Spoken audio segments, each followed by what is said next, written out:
আম্মা, ওরে আমার বোন, প্রথম একটা ভাগ্যে ধরছি, যে মেয়েটি স্বামী পেয়েছে আল্লাহওয়ালা, ওর স্বামী বড় দাতা দান করে, ওর স্বামী 5 ওয়াক্ত নামাজ পড়ে, সুন্নতের চেহারা নিয়ে দুনিয়া করে, মিথ্যা কথা বলে না, ওয়াদা খিলাফ করে না, চুরি করে না, লুচ্চা নয়, সুদারু নয়, জুয়ারি নয়, মাতাল নয়। মেয়েটির কপাল কত ভালো, পৃথিবীর সেরা ভদ্র পরেশগার দিনদার ভালো একটা ছেলেকে ও পেয়ে গেছে। এখনো মনে মনে নিয়ত করে নিয়েছে, আমার স্বামী যখন এত পরেশগার, আমি স্বামীকে নিয়ে জান্নাতে চলে যাব। আমার জন্য জান্নাত বড় আসান, যেহেতু স্বামী বড় পরেশগার, আর আমার জান্নাত আটকাবে না। আল্লাহ তাবারাক ওয়া তাআলা বলছেন, না, এই সিস্টেমটা আমার কাছে নাই, তোমাকে নিজের আমল নিজে করতে হবে। তুমি যদি আমল না করো, স্বামীর আমলের উপরে যদি ভরসা করো, এই ভরসায় তুমি জান্নাতে যেতে পারবে না, পারবে না, পারবে না, পারবে না। কেন পারবে না? আমি তোমাদের জন্য একখানা বাটখারা রেখে দিয়েছি। 2খানা বাটখারা কি সারা পৃথিবীর যত মানুষ আছে সব থেকে ভদ্র মানুষ হচ্ছে নবীরা। নবীদের থেকে দামি মানুষ কেউ নাই। নবীরা হলো পরেশগার, নবীরা হলো দামি মানুষ। নবীরা কোনোদিন হারাম খাবে না, নবীরা কোনোদিন খারাপ হবে না। তারপরও 2 জন নবীর বিবি চিরদিন জাহান্নামে থাকবে।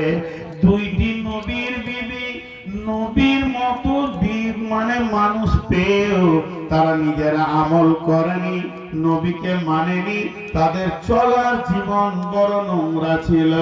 এই জন্য আমার আল্লাহ ওই 2 নবীর বিবিকে চিরদিন জাহান্নামের ভিতরে রাখবে।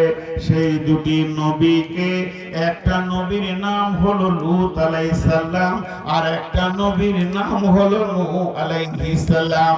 আল্লাহ তাবারাক ওয়া তাআলা কি বলছেন দেখেন, দারাবাল্লাহু মাসালাল লিল্লাযিনা কাফারু ইমরাতান নূহি ওয়া ইমরাতা লূতিন কানাতা তাহতা আবদাইনি মিন ইবাদিনা সালিহাইনি ফাখানাতাহুমা ফালাম ইগনিয়া আনহুমা মিনাল্লাহি শাইআ ওয়া কিলা দুখুলান নারা মা'আদ দাখিলিন।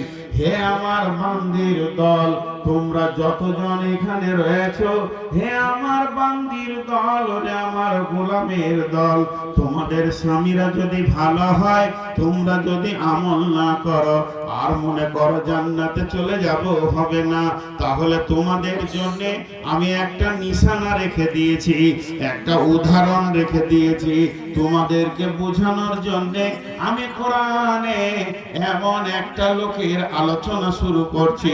ওই মেয়েদেরকে আল্লাহ বলছেন, শোনো, সেই লোকটিকে 2খানা নবী, নবী মানে পৃথিবীর সেরা দামি মানুষ, তাহাতা আবদাইনি মিন ইবাদিনা, আমি 2টা নবীর বিবিকে, তাদেরকে এমন একটা জেলে দিলাম, তাদেরকে এমন একটা মানুষ দিলাম, ওই 2টি মেয়ে নবীর স্ত্রী হয়ে গেল। তাদের থাকার জায়গা হলো কোথা? নবীর নিচে, নবীর ছায়াতে তাদেরকে আমি থাকতে দিলাম। নবীর মতো মানুষের বিছানায় তারা নির্দ্বিধায় উঠবে, কোনো অসুবিধা নাই। নবীর কম্বলের ভিতরে থাকবে, নবীর বালিশে মাথা দেবে। এটা 4টিখানি কথা নয়। ও মা আমার, বোন আমার, তার নবীর মতো স্বামী পেল, নবীর বিছানায় জায়গা পেল, নবীর বালিশে মাথা দিতে পারলো, নবীর লেপের ভিতরে থাকলো। কিন্তু তাদের চরিত্র কত খারাপ ছিল, তারা কত বদমাশ ছিল। সেই নূহ আলাইহিস সালামের বিবি, লূত আলাইহিস সালামের বিবি, যারা সমকামী ছিল সেই যুগে, পুরুষে পুরুষে মিলামিশা, নারীতে নারীতে মিলামিশা, এই সমকামীদের সঙ্গে তারা গোপনে চলাফেরা করত, তাদেরকে গোপনে খবর দিত। নবীর কাছে যদি কোনো ফেরেশতা